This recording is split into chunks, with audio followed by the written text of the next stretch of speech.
Imagine opening your eyes for the first time and realizing you're 2 feet away from someone who already wants you dead. Welcome to my life. Born as a baby eagle, stuck in a nest the size of a pizza box on the edge of a cliff. And oh yeah, sharing it with my brother who hatched 12 hours before me and already thinks he owns the sky. Life, it's not majestic. It's a survival lottery with feathers. I was barely dry when the pecking started. Not playful, not curious, just straight up assault with a beak. Mom, she watched, didn't blink. That's eagle parenting. Hatch and hope. My brother, he was bigger, meaner, and knew that only one of us might make it. I learned fast. Don't sleep too deep, don't turn your back, and never, ever, reach for food first. Meals were war. Mom dropped a chunk of meat and it was chaos. Screeching, flapping, shoving. If he got there first, I starved. If I moved faster, I got smacked. One time I got bold, jabbed him back. Bad call. He nearly threw me off the nest. And that's when I realized, up here, being born second makes you the backup plan. If you're still alive 3 minutes into this chaos, maybe hit that subscribe button before my brother eats me.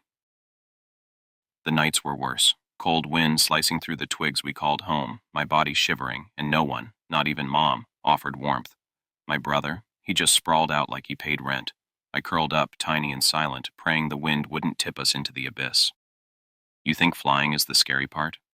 Try not having the feathers to survive your first week. Every sunrise was a coin toss. Would food come? Would I be the one getting it? Or would today be the day he decided to finish me off? There were moments, small, desperate ones, where I thought about jumping, just ending it. But something kept me hanging on. Maybe spite, maybe stupidity. Maybe the idea that one day I'd get wings too. That little act of defiance cost me. He didn't forget it. Next feeding, he waited, didn't eat right away, just stared at me while the meat steamed in the cold air. Then he struck, not at the food, but at me.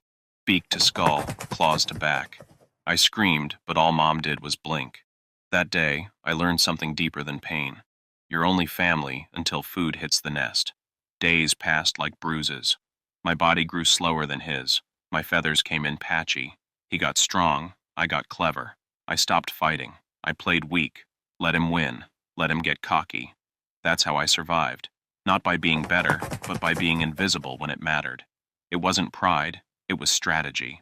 Because sometimes, small things live longer when they stay small. Then came the test. The sky.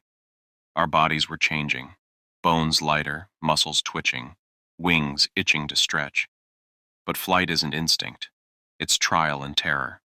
One wrong gust, and you're buzzard chow. One wrong launch, and you paint the canyon floor. And no one, not even Mom, was going to catch us. She just stood there, waiting. Flight day, that's what they call it. The day you're supposed to stretch your wings, dive into the sky, and become what you were born to be. Except no one tells you it's less of a celebration and more of a shove. My brother flapped off confidently. I hesitated. My wings, still shaky. Legs, numb. Heart, doing backflips.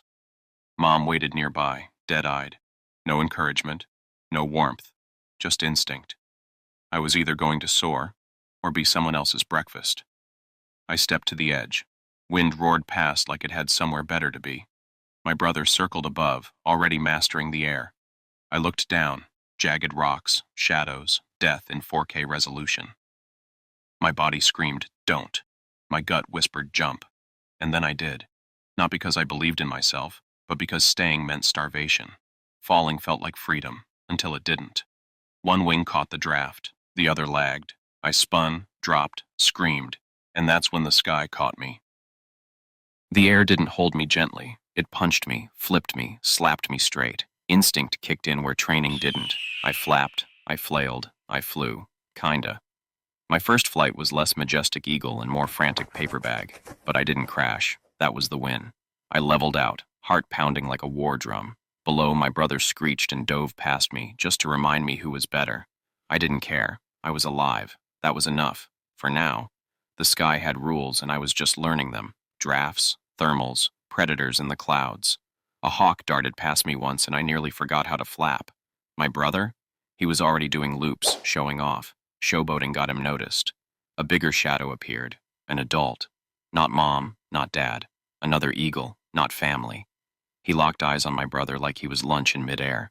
And for a second, I hoped he wouldn't notice me. But the stranger didn't attack. just flew past, fast and silent. A warning, maybe. A reminder. Up here, you're not the only killer. My brother came back shaken, feathers ruffled. For once, he didn't gloat. We landed on a tree, breathless. He didn't peck me. I didn't look at him. Something shifted. Maybe fear humbles even the loudest mouths. Or maybe we both realized we weren't done suffering yet. The sky was big, but it didn't promise mercy. Over the next few days, it was all about hunting. And by hunting, I mean missing, repeatedly.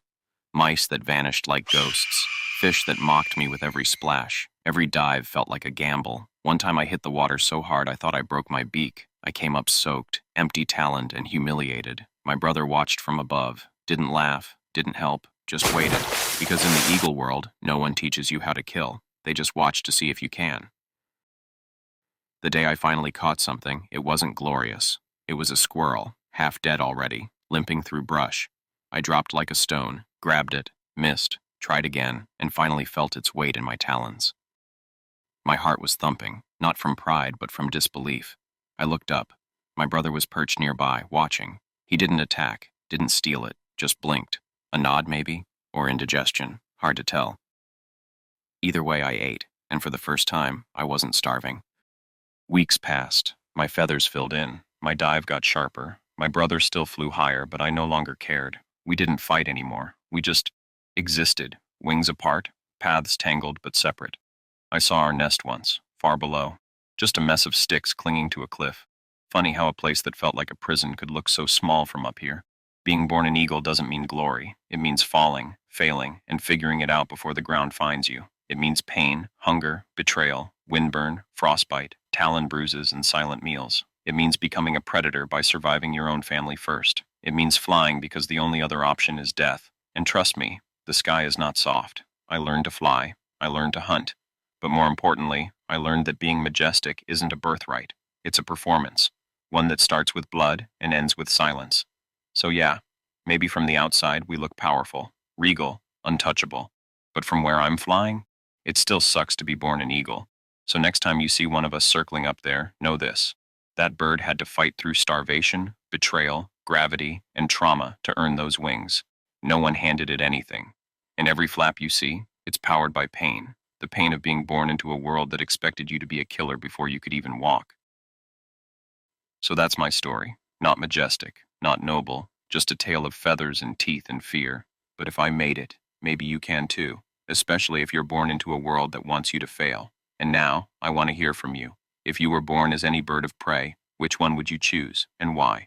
Drop your answer in the comments. I read them all.